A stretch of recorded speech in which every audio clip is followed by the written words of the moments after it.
Pemirsa, terima kasih Anda masih bersama kami.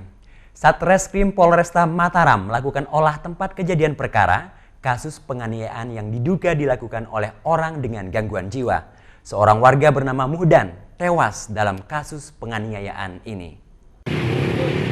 Dalam olah TKP, polisi memeriksa dua tempat, yakni di depan warung makan milik korban dan gorong-gorong pinggir jalan sekitar 10 meter dari TKP pertama. Di TKP pembunuhan, penyidik dari Satuan Reserse Kriminal Polresta Mataram memasang garis polisi dan korban Muhdan 45 tahun tewas akibat mengalami luka tusuk setelah diserang oleh pelaku AM, diduga orang dengan gangguan jiwa. Dari hasil otopsi sementara, tadi kami sempat berkomunikasi dengan Dr. Arfi menyampaikan bahwa terdapat ada 6 luka, baik luka tusuk ataupun luka sayatan pada tubuh korban. Dari 6 luka tersebut terdapat 2 luka defensif, 2 luka pembelaan, dan 4 luka diserang ataupun luka tusuk.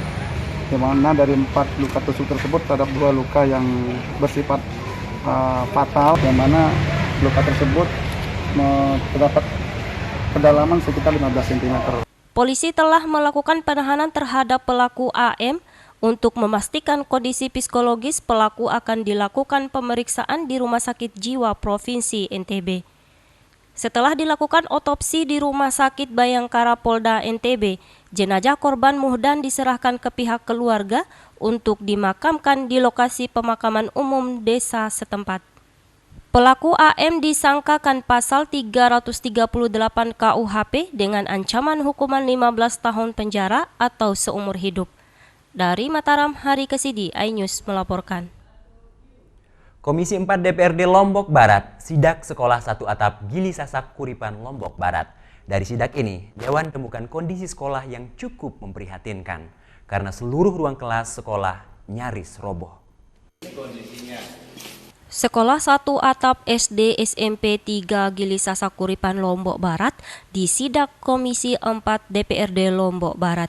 Saat dilakukan sidak Komisi 4 DPRD Lombok Barat, kondisi sekolah tersebut sangat memprihatinkan karena dengan kondisi semua ruangan nyaris roboh. Pasalnya hampir puluhan tahun tidak pernah mendapatkan bantuan untuk memperbaiki sekolah. Di sekolah satu atap ini tercatat 130 siswa yang menimba ilmu. Namun kendati demikian, para siswa dan siswi di tempat ini masih sangat semangat untuk menimba ilmu di sekolah tersebut. Sebanyak 130 siswa selalu belajar di sekolah tersebut setiap hari. Hasil sidak Komisi 4 DPRD Lombok Barat, molornya perbaikan sekolah satu atap ini diduga soal administrasi. Memang kondisi kaitannya dengan pengusuran dan sebagainya, khusus untuk SD, SMP itu perlu dana DAP. Memang proses itu ada yang harus dilakukan oleh teman-teman di sekolah, dalam hal ini adalah operator.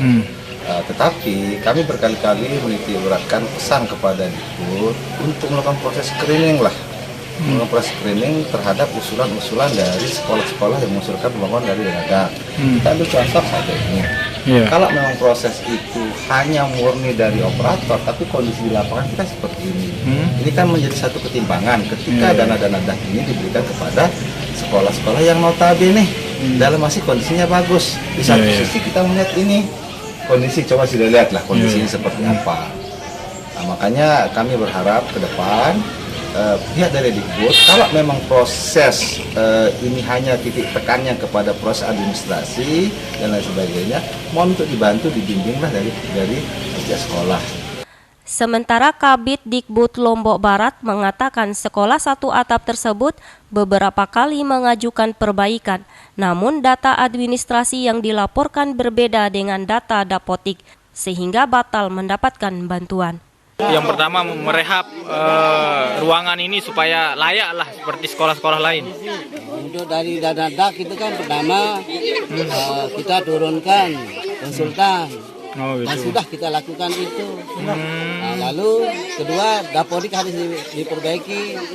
Kalau di hasil analisa konsultan itu mengatakan rusak sedang, maka di Dapodik juga harus mengatakan rusak sedang.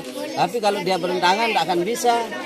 Nah setelah itu baru kami kirim lewat Dapodik dinas.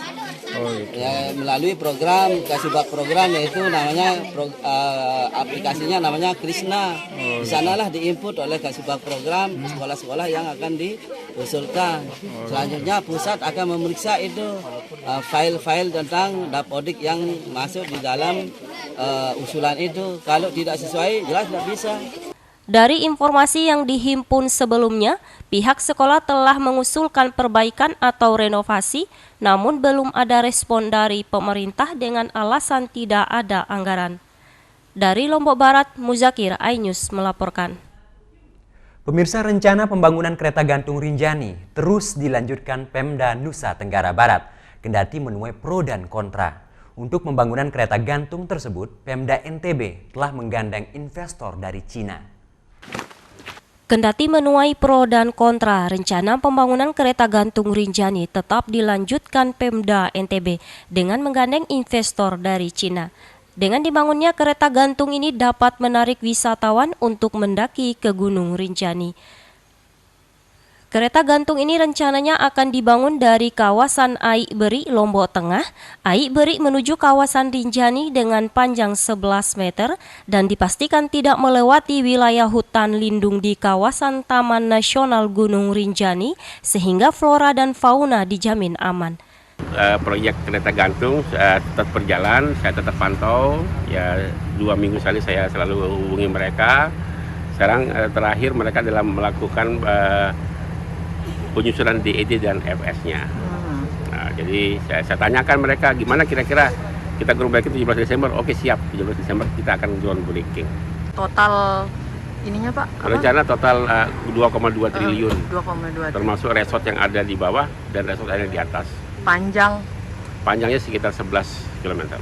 Pembangunan kereta gantung Rinjani direncanakan 17 Desember mendatang dengan target pembangunan selama kurun waktu 2 tahun ke depan dan kini investor masih dalam tahap penyusunan DID dan FS. Dari Mataram, Vinka Andini, iNews melaporkan. Pemirsa, tetaplah bersama kami, iNews NTB akan kembali sesaat lagi.